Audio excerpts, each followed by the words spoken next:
O que ganhamos quando trocamos presentes?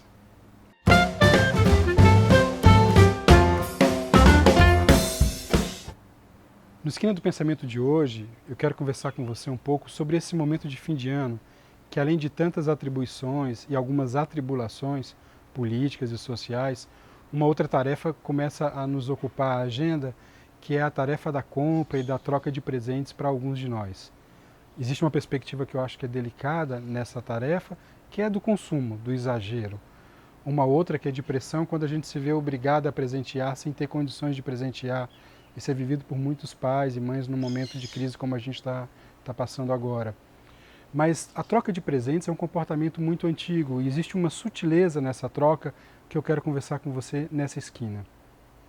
Essa troca de presentes, como por exemplo, das questões mais cotidianas, se alguém, por exemplo, um vizinho seu, te leva uma bandeja de pão de queijo, uma forma de pão de queijo para sua casa, via de regra você só devolve essa forma com alguma coisa, um bolo de fubá ou qualquer outra coisa. Existe uma troca sutil entre o pão de queijo e o bolo de fubá, que é uma troca da gratidão. O que vai junto com o pão de queijo e o que volta junto com o bolo de fubá não é só a bandeja, é a gratidão. Existe um pesquisador chamado Marcel Mauss que fez um estudo sobre as trocas na sociedade e construiu uma teoria chamada ensaio sobre a dádiva. Nessa teoria ele fala que existe um tripé que fundamenta a nossa relação, que é dar, receber e retribuir. Ou seja, eu dou alguma coisa e essa pessoa que recebe se sente impulsionado a retribuir. E esse ciclo de retribuir abre um novo ciclo que é de doação, recepção e retribuição novamente. Na verdade, então, o que se troca é a gratidão que vai e que volta. Isso não acontece só com os objetos, acontece também com as pessoas. Se você parar para pensar numa pessoa que você gosta muito, possivelmente você tem uma história de trocas de favores, de alguma forma essas trocas de favores foram construindo esse laço, essa relação. Isso também acontece com algumas instituições. Alguns de nós têm uma relação de dádiva com o lugar que estudou, por exemplo. E você se sente endividado eternamente, endividado positivamente, mas pelo resto da sua vida, em função de algo que você acha que você conquistou naquela instituição que você, por exemplo, estudou. Agora, essa troca também pode se dar com a opressão.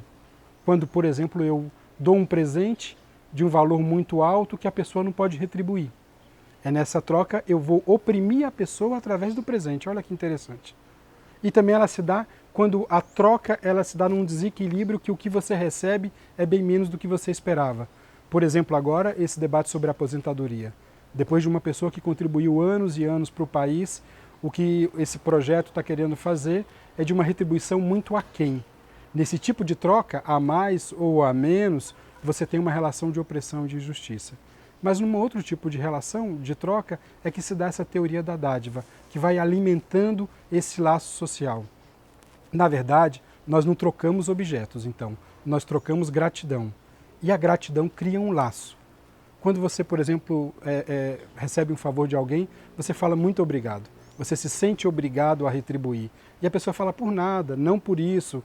Ou seja, não se sinta obrigado a retribuir isso que eu fiz de maneira gratuita para você. Então é dessa maneira que vão se construindo os laços. Nas relações, elas valem muito mais do que os bens. E os bens só valem se favorecem as relações. Um abraço e até a próxima esquina. Não deixes que façam de mim o que da pedra tu fizestes, e que a